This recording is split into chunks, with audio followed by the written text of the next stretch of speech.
Limassol is a city of transit, a place where money and secrets wash up on the shore like driftwood. For 3 years, the Foundation for Light and Hope had been a pillar of the local community, funneling millions of euros into social programs across the Levant. Mansour was a fixture at diplomatic dinners, a man who spoke eloquently about the tragedy of displacement and the necessity of medicine for the poor. He was respected, untouchable, and utterly convincing. He didn't carry a weapon. He didn't meet in dark alleys. He operated in the blinding light of legitimacy, using the very mechanisms of international aid to hide a dark reality.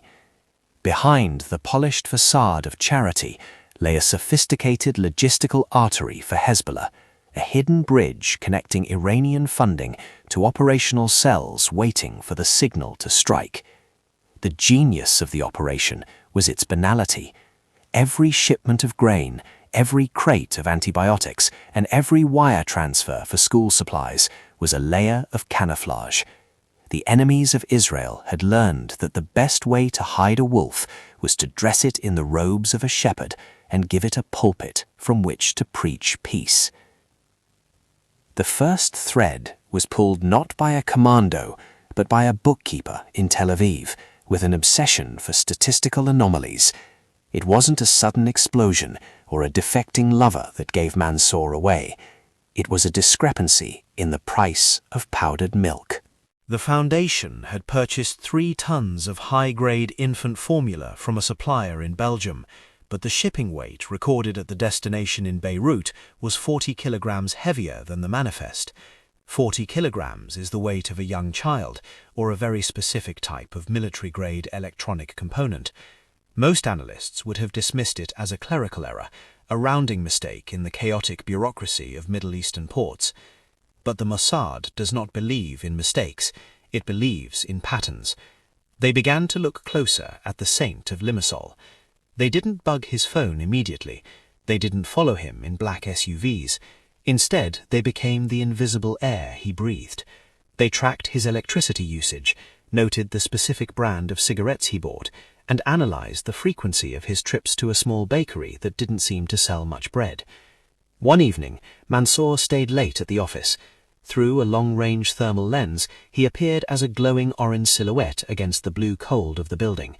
He was seen making a phone call, not from his encrypted satellite phone, but from a landline he assumed was forgotten.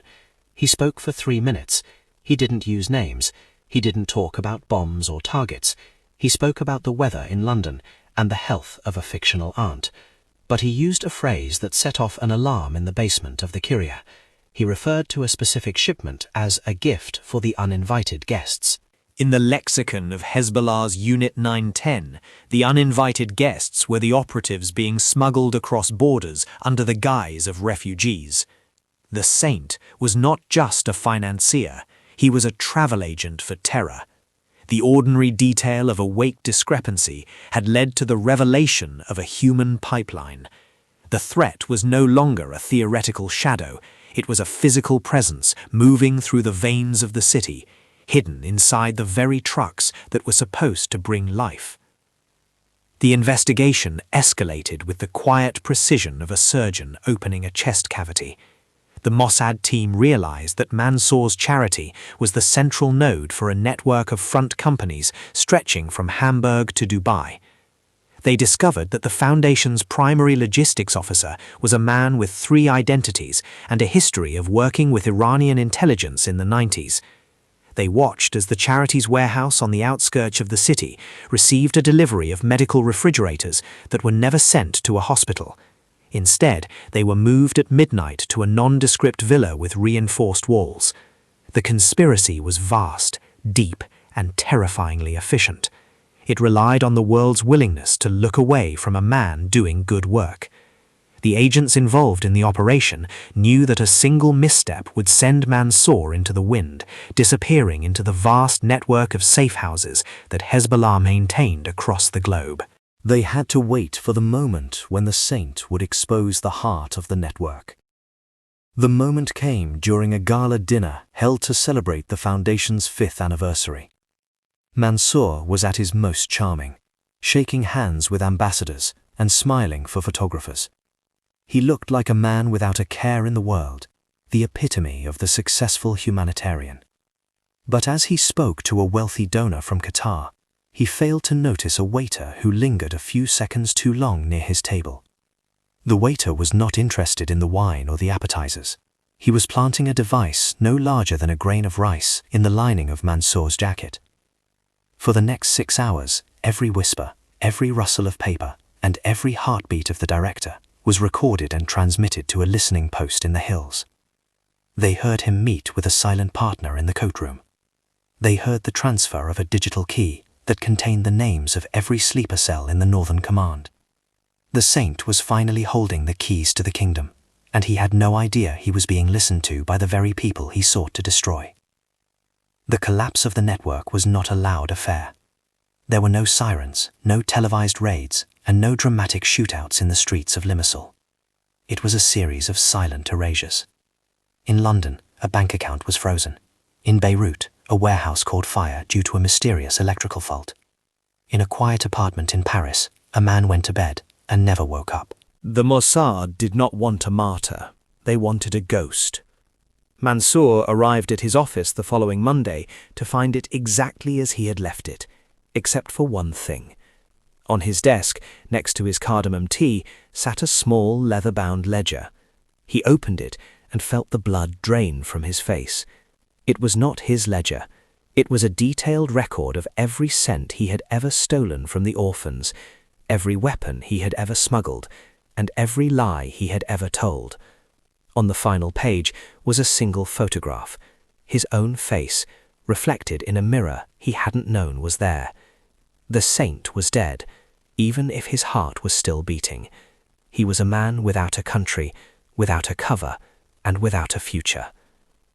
The world woke up the next day to news that the Foundation for Light and Hope had closed its doors due to financial irregularities.